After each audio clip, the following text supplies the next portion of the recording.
போதையில்லா தமிழகத்தை உருவாக்க டாஸ்மாக் கடைகளை மூடக்கோரி சமூக ஆர்வலர் ஒருவர் தூத்துக்குடி மாவட்ட ஆட்சியரிடம் மனு அளித்துள்ளார்.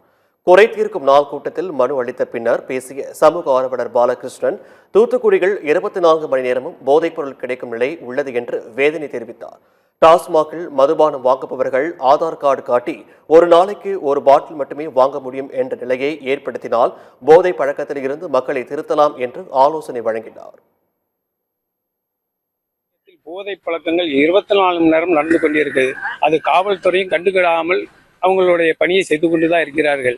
இதனால் போதையை குறைக்கணும் சொல்லுதாங்க தவிர போதையை எப்படி குறைக்கணும்னா, ஒரு மனிதனுக்கு ஒரு நாளைக்கு ஒரு இவ்வளவுதான் அளவு மில்லியன் கொடுத்து ஒரு நாளைக்கு இவ்வளவு அளவுதான் ஆதார் கார்டு கைரேகை மூலியமாக கொடுத்தால் ஒரு மனிதன் வாங்க முடியாது. இந்த 50 ஆண்டு காலமாக மக்களை போதையிலேயே ஆக்கி கொண்டார்கள். இன்னும் புதிய ஆட்சியாவது இந்த மக்களை சிந்திச்சு படிப்படியாக போதையை குறைத்து போதை இல்லாத தமிழகமாக மாற்றணும் என்று அன்புடன் கேட்டுக்கொள்கிறேன். இதேபோல தூத்துக்குடி விவிடி சிக்னல் மையவாடி பகுதியில் உள்ள டாஸ்மாக் மதுபான கடையை இடமாற்றம் செய்யக்கோரி பொதுமக்கள் சார்பில் மனு அளிக்கப்பட்டது. தூத்துக்குடி மாநகராட்சிக்கு உட்பட்ட சிதம்பரம் நகர் பஸ் ஸ்டாப் அருகில் ரொம்ப காலமாக ஒரு டாஸ்மாக் கடையை நடத்தி கொண்டிருக்கிறார்கள். இதை பற்றி திராவிட முன்னேற்ற கழகம் ஆட்சியில் இருக்கும்போது 6 முறை மனு கொடுத்திருக்கோம். போதுவாங்க, எந்த ஒரு நடவடிக்கை எடுக்கப்படவில்லை, எந்த ஒரு ஆக்ஷனுமே அதுல கிடையாது.